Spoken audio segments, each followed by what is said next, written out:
Tipu road എന്ന് നമ്മൾ പറഞ്ഞു. ടിപ്പുവിന്റെ പടയോട്ട കാലത്ത് ഈ ക്ഷേത്രത്തിന് നാശം സംഭവിക്കുകയും തൽഫലമായി വിഷ്ണുവിന്റെ ആ വിഗ്രഹം തല്ലി ഉടച്ച് പുഴയിൽ കൊണ്ടുപോയിടുകയും ചെയ്തു. അങ്ങനെ വന്നപ്പോൾ വിഷ്ണു അവിടെ ഇല്ലാതായിപ്പോയി.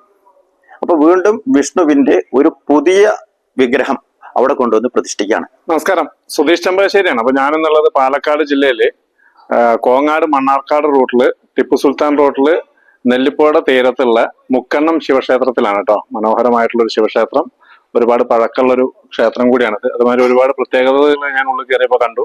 അപ്പൊ എന്തായാലും അതിനെക്കുറിച്ചൊക്കെ നമുക്ക് ഇവിടെയുള്ള ആളുടെ തന്നെ ചോദിക്കാം. അദ്ദേഹം കമ്മിറ്റിയിലെ ഇവിടുത്തെ വൈസ് പ്രസിഡന്റ് ആണ്. അപ്പൊ നാരായണൻ. അപ്പൊ നാരായണനോട് നമുക്ക് ചോദിക്കാം അതിന്റെ കാര്യങ്ങൾ. അപ്പൊ ഈ വീഡിയോ ഞാൻ ഫേസ്ബുക്കിലും യൂട്യൂബിൽ അപ്ലോഡ് ചെയ്യും. ഫേസ്ബുക്കിൽ ആദ്യമായിട്ട് വീഡിയോ കാണുന്ന ആളുകളാണെങ്കിൽ ഒന്ന് പേജ് ഫോളോ ചെയ്തിട്ട് വീഡിയോ ആണ്. യൂട്യൂബിലാണെങ്കിൽ ഒന്ന് സബ്സ്ക്രൈബ് കൊടുക്കുക. മാക്സിമം ലൈക്ക്, ഷെയർ, കമന്റ് ചെയ്യുക. നമ്മൾ ഇതുപോലുള്ള ക്ഷേത്രങ്ങളൊക്കെ മറ്റുള്ള ആളുകളിലേക്കും മറ്റുള്ള ദേശങ്ങളിലേക്കും എത്തട്ടെ. അപ്പൊ ആരും ഷെയർ ചെയ്യാൻ മടി കാണിക്കരുത്. അപ്പൊ നമുക്ക് അദ്ദേഹത്തോട് ഈ ക്ഷേത്രത്തിന്റെ കാര്യങ്ങളെ കുറിച്ച് ചോദിച്ചറിയാം. ഓക്കെ, ഇതാണ് ശ്രീ മുക്കണ്ണം ശിവക്ഷേത്രം. പാലക്കാട് ജില്ലയിൽ കോങ്ങാട് മണ്ണാർക്കാട് ടിപ്പു സുൽത്താൻ റോഡിൽ നെല്ലിപ്പുഴയുടെ തീരത്തായിട്ടാണ് സ്വയംഭൂവായ ഈ ശിവപാർവതി പ്രതിഷ്ഠയുള്ള ക്ഷേത്രമുള്ളത്. ശിവനോട് ചേർന്ന് തന്നെ 2 വിഷ്ണു ക്ഷേത്രങ്ങൾ ഈ ക്ഷേത്രത്തിന്റെ മാത്രം പ്രത്യേകതയാണ്. ടിപ്പുവിന്റെ പടയോട്ടക്കാലത്ത് ഇവിടുത്തെ വിഷ്ണു വിഗ്രഹം തകർത്ത് നെല്ലിപ്പുഴയിലേക്ക് എറിയുകയും അതിനുശേഷം വിഷ്ണു ചൈതന്യം നഷ്ടപ്പെട്ടപ്പോൾ വീണ്ടും ഒരു വിഷ്ണുവിനെ പ്രതിഷ്ഠിക്കുകയും ചെയ്തു. കാലങ്ങൾക്ക് ശേഷം പുഴയിൽ നിന്നും പഴയ വിഷ്ണു വിഗ്രഹം കണ്ടെടുത്തപ്പോൾ അതും ഇവിടെ തന്നെ പ്രതിഷ്ഠിച്ചു. അതുകൊണ്ടാണ് 2 വിഷ്ണു പ്രതിഷ്ഠകൾ ഇവിടെയുള്ളത്. ഇളനീർധാരയാണ് ഇവിടുത്തെ പ്രധാന പ്രതിഷ്ഠ. ആയുരാരോഗ്യ സൗഖ്യത്തിനായി ഇളനീർധാര കഴിക്കാൻ നിരവധി ഭക്തരാണ് പുറം ദേശങ്ങളിൽ നിന്ന് പോലും ഇവിടെ എത്തിച്ചേരുന്നത്. ഇടവമാസത്തിൽ അത്തം നാളിനാണ് ഇവിടെ പ്രതിഷ്ഠാ ദിനം. പാതായ്ക്കര മനയുടെ കീഴിലാണ് ഈ ക്ഷേത്രം. അയ്യപ്പൻ, ഗണപതി, ഭഗവതി, മുന്നിലായി മുനീശ്വര ചൈതന്യം, നാഗങ്ങൾക്കും ഇവിടെ പ്രതിഷ്ഠകളുണ്ട്. മഹാഭാരത കാലത്ത് അർജുനൻ തപസ് ചെയ്യുന്ന സമയത്ത് ഒരു ചൈതന്യം അനുഭവപ്പെടുകയും അത് ശിവചൈതന്യമാണെന്ന് മനസ്സിലാക്കി അവർ പ്രതിഷ്ഠിച്ചതാണ് ഇത് എന്ന് കരുതപ്പെടുന്നു. ഓം നമ ശിവായ. ഞാൻ മനോഹരൻ എമ്പ്രാന്തരി, ദേശം കൊടശ്ശേരി, മറാട്ടപ്പടി. ഇവിടെ 2 കൊല്ലത്തിലധികമായി ഇവിടുത്തെ മേൽശാന്തിയായി ഭഗവാനെ പൂജിക്കുന്നു. രാവിലെ 5:30 നട തുറന്ന് അഭിഷേകവും നിവേദ്യവും കഴിഞ്ഞതിന് ശേഷം പൂജകൾ ആരംഭിക്കുന്നു. അതിനുശേഷം ഉഷപൂജയ്ക്ക് ശേഷം ഉപദേവന്മാർക്കുള്ള പൂജകൾ നടക്കുന്നു. അതിൽ വിശേഷമായിട്ടുള്ളത് ഇവിടെ 2 മഹാവിഷ്ണു ആണ് ഉള്ളത്. അവർക്ക് പ്രത്യേകം മണികൊട്ടി പൂജയായിട്ടും തൂവലായിട്ടും നടത്തപ്പെടുന്നു. അതിനുശേഷം ഗണപതി, അയ്യപ്പൻ, പാർവതി ഇവർക്ക് നിവേദ്യവും ഇതിനോടുകൂടി ചെയ്യുന്നു. അതിനുശേഷം ഇവിടെ ഉച്ചപൂജയ്ക്കുള്ള കാര്യങ്ങളാണ് നടക്കുന്നത്. നമസ്കാരം, എൻ്റെ പേര് OP നാരായണൻ എന്നാണ്. ഞാനൊരു റിട്ടയർഡ് അധ്യാപകനാണ്. ഈ മുക്കണ്ണം ശിവക്ഷേത്രത്തിന്റെ വൈസ് പ്രസിഡന്റാണ്. ഈ മുക്കണ്ണം ശിവക്ഷേത്രം അതിപുരാതനമായിട്ടുള്ള മണ്ണാർക്കാട്ടെ ക്ഷേത്രങ്ങളിൽ ഒരു പ്രധാന ക്ഷേത്രം തന്നെയാണ്. മറ്റു ക്ഷേത്രങ്ങളിൽ വ്യത്യസ്തമായി ഈ ക്ഷേത്രത്തിന്റെ പ്രത്യേകത നെല്ലിപ്പുഴയുടെ തീരത്ത് മണ്ണാർക്കാട് കോങ്ങാട് റോട്ടിൽ ടിപ്പു സുൽത്താൻ റോഡിലെ നെല്ലിപ്പുഴ പാലത്തിന് അടുത്തായി മുക്കണ്ണം എന്ന സ്ഥലത്താണ് ഈ ക്ഷേത്രം സ്ഥിതി ചെയ്യുന്നത്. പ്രധാനമായിട്ട് സ്വയംഭൂവായിട്ടുള്ള ശിവനാണ് ഇവിടെ. ശിവൻ എന്ന് പറയാൻ പറ്റില്ല, ശിവപാർവതിയാണ്. 2 പേരും ചേർന്നിട്ടുള്ള സ്വയംഭൂവായിട്ടുള്ളതാണ്. ഇതിന്റെ ഐതിഹ്യം പറയുകയാണെങ്കിൽ മഹാഭാരത കാലത്ത് ഇവിടെ അർജുനൻ തപസ് ചെയ്യുന്ന സമയത്ത് ഒരു ചൈതന്യം കാണുകയും ആ ചൈതന്യത്തെ പരിശോധിച്ചു കഴിഞ്ഞപ്പോൾ ശിവചൈതന്യമാണ്, ശിവപാർവതി ചൈതന്യമാണെന്ന് മനസ്സിലാക്കുകയും തൽഫലമായി ഈ മഹാഭാരത കാലത്ത് അവര് തന്നെ പ്രതിഷ്ഠിച്ച അല്ലെങ്കിൽ അവർ തന്നെ കണ്ടെത്തിയ ഒരു ക്ഷേത്രമാണെന്നാണ് പറയുന്നത്. സ്വയംഭൂ ആയതുകൊണ്ട് നമുക്ക് പ്രതിഷ്ഠ എന്ന് പറയാൻ പറ്റുമെന്നറിയില്ല. അതിനുശേഷം ദീർഘകാലത്തിന് ശേഷം പാതായ്ക്കര മനക്കാരുടെ ശ്രമഫലമായിട്ട് ഒരു ചെറിയ ക്ഷേത്രം ഇവിടെ ഉയരുകയുണ്ടായി. അപ്പോൾ ഇതിനോട് ചേർന്ന് തന്നെ, ശിവനോട് ചേർന്ന് തന്നെ വിഷ്ണുവും പ്രധാന പ്രതിഷ്ഠയായിട്ട് ഉണ്ടായിരുന്നു. ഇപ്പൊ ഇവിടെ നോക്കിക്കഴിഞ്ഞാൽ 3 ശ്രീകോവിൽ നമുക്ക് കാണാൻ പറ്റും. പ്രധാന ശ്രീകോവിൽ 3. ടിപ്പു റോഡ് എന്ന് നമ്മൾ പറഞ്ഞു. ടിപ്പുവിന്റെ പടയോട്ട കാലത്ത് ഈ ക്ഷേത്രത്തിന് നാശം സംഭവിക്കുകയും തൽഫലമായി വിഷ്ണുവിന്റെ ആ വിഗ്രഹം തല്ലി ഉടച്ച് പുഴയിൽ കൊണ്ടുപോയിടുകയും ചെയ്തത്. അങ്ങനെ വന്നപ്പോൾ വിഷ്ണു അവിടെ ഇല്ലാതെയായി. അപ്പൊ വീണ്ടും വിഷ്ണുവിന്റെ ഒരു പുതിയ വിഗ്രഹം അവിടെ കൊണ്ടുവന്ന് പ്രതിഷ്ഠിക്കുകയാണ്. കാലങ്ങൾ കഴിഞ്ഞു പോയി. ദീർഘകാലം കഴിഞ്ഞപ്പോൾ പിന്നീട് പുഴയിൽ നിന്ന് ഈ വിഗ്രഹം തിരിച്ചു കിട്ടുന്നു. ആ കിട്ടിയ സമയത്ത് ആ വിഷ്ണുവിനെ ഒഴിവാക്കാൻ പറ്റാതെ ആ വിഷ്ണുവിനെയും അവിടെ പ്രതിഷ്ഠിക്കുന്നു. അങ്ങനെയാണ് ഇപ്പോൾ അവിടെ 3 ശ്രീകോവിൽ കാണാൻ കാരണം. അതിനുശേഷം നിരവധി ജനങ്ങളുടെ, ഈ നാട്ടിലെ ജനങ്ങളുടെ പ്രവർത്തന ഫലമായിട്ടാണ് ഇന്ന് കാണുന്ന ഈ അവസ്ഥയിൽ ക്ഷേത്രം എത്തിച്ചേർന്നിട്ടുള്ളത്. ഈ ക്ഷേത്രം ഒരു 1000കണക്കിന് കൊല്ലങ്ങൾ പഴക്കമുള്ളതാണ്. ഞങ്ങൾക്ക് ഏറ്റവും പ്രത്യേകതയും ഏറ്റവും സങ്കടമുള്ള കാര്യം, ഈ ക്ഷേത്രത്തിന് മുന്നിലായിട്ടൊരു ആലുണ്ടായിരുന്നു. വളരെ കാലം 10, 600, 700 കൊല്ലം മുമ്പത്തെ പഴക്കമുള്ള ആലായിരുന്നു. പക്ഷെ നിർഭാഗ്യം എന്ന് പറയട്ടെ, കഴിഞ്ഞ വർഷത്തെ ഒരു ഇടിയും മഴയില് അത് പുഴങ്ങി വീണു. അപ്പോ ആ പുഴങ്ങി വീഴുന്നതിലും അത് ഒരു ജീവിക്ക് പോലും ഒരു കുഴപ്പമുണ്ടാക്കാതെയാണ്, നമ്മൾ പറയും ധാർമ്മികത സംരക്ഷിക്കുന്ന വൃക്ഷമാണ് ആല. അത് ശരിക്ക് തെളിയിച്ചുകൊണ്ട് ഇതിനോട് ചേർന്നൊരു മുനീശ്വരന്റെ ശ്രീകോവിൽ ഉണ്ടായിരുന്നു. അതിന് ഒരു കേടുമില്ലാതെ തൊട്ടടുത്ത് താമസിക്കുന്ന ഒരു വീടുകൾക്കും ഒരു ജീവിക്കും ഒരു കേടുമില്ലാതെ വളരെ ധാർമ്മികത സംരക്ഷിക്കുന്ന തലത്ത് തന്നെയാണ് അത് വീണത്. ഒരാൾക്കും ഒരു കുഴപ്പം പറ്റിയില്ല. ഇവിടെ ഈ ക്ഷേത്രത്തില് പ്രധാനമായിട്ട് നമ്മൾ നടത്തുന്നത് സപ്താഹമാണ്. ഒരു 14 കൊല്ലത്തോളമായി ഞങ്ങൾ സപ്താഹം തുടങ്ങിയിട്ട്. നല്ല ജനപങ്കാളിത്തമുള്ള, നല്ല രീതിയിൽ നടത്തുന്ന ഒരു സപ്താഹമാണ്. പ്രധാനമായ ശിവക്ഷേത്രം ആയതുകൊണ്ട് തന്നെ, സ്വയംഭൂ ആയതുകൊണ്ട്, സ്വയംഭൂവായ ക്ഷേത്രം തന്നെ കേരളത്തിൽ അപൂർവമായിട്ടാണ് ഉള്ളത്. മാത്രമല്ല ശിവപാർവതി ചൈതന്യവും കൂടിയാണ്. ഇതുകൊണ്ട് തന്നെ ഇവിടെ ശിവന് പ്രധാനമായിട്ടുള്ള വഴിപാടുകളായിട്ടുള്ള ഇളനീർധാരയാണ് ഏറ്റവും പ്രധാനമായിട്ട് നടത്തുന്നത്.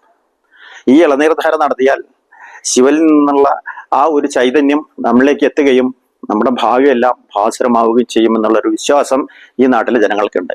ഈ നാടിന്റെ ഉയർച്ച, ഈ നാടിന്റെ ഉന്നതി, ഇതെല്ലാം ഈ ഒരു ക്ഷേത്രത്തെ ആശ്രയിച്ച് തന്നെയാണ് ഇരിക്കുന്നത്. ഇതിന്റെ 4 പുറം മറ്റു ക്ഷേത്രങ്ങളുണ്ടെങ്കിലും ഇതിപ്പോ പാതാക്കര മനക്കാരുടെയാണ് ക്ഷേത്രമുള്ളത്. ഇവർക്ക് ഇതുകൂടാതെ ഗോവിന്ദപുരം, കേശവപുരം എന്ന് പറയുന്ന വേറെ ക്ഷേത്രങ്ങളും അവർക്കുണ്ട്. ഈ പാതാക്കര മനയിൽ നിന്നാണ് ഈ അങ്ങാടിപ്പുറം ഭഗവതി പോയിരിക്കുന്നത്. പാതാക്കര മനയായിട്ട് വളരെയധികം ബന്ധമുള്ളതാണ്. അപ്പൊ അവരുടെ പഴയ കാലത്ത് തന്നെ ഉള്ളതാണ്. ഇപ്പോഴും അവരുടെ കീഴിൽ തന്നെയാണ് ക്ഷേത്രം. ഇപ്പൊ ഒരു പൊതുജനങ്ങളുടെ ഒരു കമ്മിറ്റിക്ക് തന്നിരിക്കുകയാണ്. വളരെ നല്ല രീതിയിൽ ക്ഷേത്രം നടത്തിക്കൊണ്ടു പോകുന്നു. അതിന്റെ എല്ലാ പ്രധാന വഴിപാടുകളും നല്ല രീതിയിൽ നടത്തുന്നുണ്ട്. പിന്നെ ശിവന് ക്ഷേത്രം പ്രധാനമായിട്ടുള്ളതാണ് കറുകമാല, നമുക്കറിയാം. അതുപോലെ തന്നെയാണ് ധാര. അപ്പൊ ശിവനുള്ള ധാര, ഇളനീർധാര, കറുകമാല, കൂവളമാല എല്ലാം വളരെ പ്രസിദ്ധമായിട്ടുള്ള വഴിപാടുകൾ തന്നെയാണ്. അപ്പോൾ വളരെ ചിരപുരാതനമായ ക്ഷേത്രം ഈ നാടിന്റെ സമൃദ്ധിക്കും ജനങ്ങളുടെ സമൃദ്ധിക്കും വളരെയേറെ ഉപകാരപ്രദമാണെന്നുള്ള കാര്യത്തിൽ യാതൊരു തർക്കമില്ല. അതുകൊണ്ട് തന്നെ അവരുടെ ജനങ്ങളുടെ ഒരു വിശ്വാസം ആർജിച്ചുകൊണ്ട് നിരവധി കാലമായിട്ട് ക്ഷേത്രം വളരെ രീതിയിൽ മുന്നോട്ട് പോയിക്കൊണ്ടിരിക്കും. ഉപദേവന്മാരെ പറ്റിയിട്ടൊന്ന് പറയാം. ഇവിടുത്തെ ഉപദേവന്മാരായിട്ടുള്ളത് അയ്യപ്പനുണ്ട്, ഗണപതി.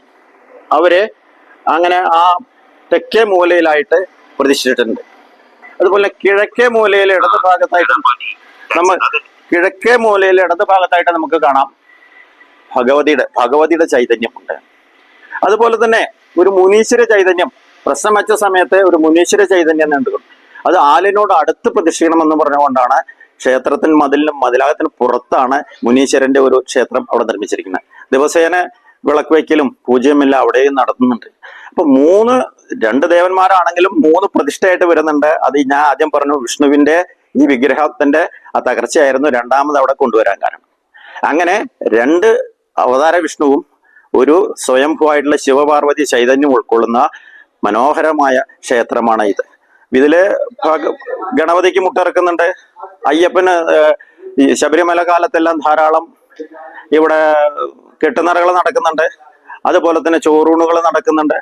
വിവാഹങ്ങൾ മാത്രം കുറവാണെന്ന് മാത്രം. മറ്റുള്ള എല്ലാതരം കാര്യങ്ങളും ഈ മറ്റു ക്ഷേത്രങ്ങളെ പോലെ തന്നെ ഇവിടെയും നടന്നു വരുന്നു. ഇത് ഏതൊരു കാലത്തും ഇത്രയേറെ പുരോഗതി വന്നിട്ടുള്ള അമ്പലം ഈ പരിസരങ്ങളിൽ ഉണ്ടോ എന്നുള്ള കാര്യം സംശയമാണ്. മണ്ണാർക്കാട് നിന്ന് ഏകദേശം 1 കിലോമീറ്റർ ദൂരേ ഉള്ളൂ. ആ ടിപ്പു സുൽത്താൻ റോഡിനോ കോങ്ങാട് റോഡിനോ വന്നാൽ നെല്ലിപ്പുഴയുടെ തീരത്തായിട്ട് സ്ഥിതി ചെയ്യുന്നതാണ്. എല്ലാവർക്കും വിശ്വാസമുള്ള നൂറ്റാണ്ടുകൾ പഴക്കമുള്ള ക്ഷേത്രങ്ങളെ നിലനിർത്തേണ്ടത് ഈ നാടിന്റെയും നമ്മുടെ എല്ലാവരുടെയും ഒരു ആവശ്യമാണ് എന്നുള്ള കാര്യത്തിൽ യാതൊരു സംശയവുമില്ല. അത് ആ നാടിന്റെയും ജനങ്ങളുടെയും അഭിവൃദ്ധിക്ക് കാരണമാകുന്ന ഒന്ന് തന്നെയാണ്. അതുപോലെ തന്നെ മറ്റൊരു പ്രത്യേകത, ഇവിടെ ഒരു 2 കമ്മിറ്റികൾ നടക്കുന്നുണ്ട്. ഒന്നൊരു മാതൃസമിതി, മറ്റൊന്ന് ക്ഷേത്ര കമ്മിറ്റി. ക്ഷേത്ര കമ്മിറ്റി അതുപോലെ തന്നെ സപ്താഹം നടത്തുന്ന പ്രത്യേകമായിട്ടൊരു കമ്മിറ്റിയാണ്. അത് പ്രതിഷ്ഠാദിനവും അതുപോലെ ശിവരാത്രിയും അങ്ങനെയുള്ള തിരുവാതിരയും ഇത്തരമുള്ള ഉത്സവങ്ങളൊക്കെ നടത്തുന്ന ക്ഷേത്ര കമ്മിറ്റി തന്നെയാണ്. അതിന് പുറമെ മാതൃസമിതിയുടെ നേതൃത്വത്തിൽ മനോഹരമായിട്ടുള്ള ഒരു പൂന്തോട്ടം അവിടെ വെച്ച് പിടിച്ചിട്ടുണ്ട്. ഈ ക്ഷേത്രത്തിലേക്ക് ആവശ്യമായ തെച്ചി, തുളസി, കൂവളം, അതുപോലെ തന്നെ നന്ദ്യാർ വട്ടം, ഇങ്ങനെ നിരവധി പൂക്കൾ നമുക്ക് ഇവിടുന്ന്. അപ്പൊ കുറച്ച് സ്ഥലമുള്ളെങ്കിലും അതിനെ പറ്റാവുന്ന രീതിയിൽ ഉപയോഗിച്ച്, ഇപ്പോ പുഷ്പങ്ങൾക്കെല്ലാം വളരെ വിലയാണ്, വേനൽക്കാലത്തെല്ലാം കിട്ടാൻ വല്ല ബുദ്ധിമുട്ടാണ്.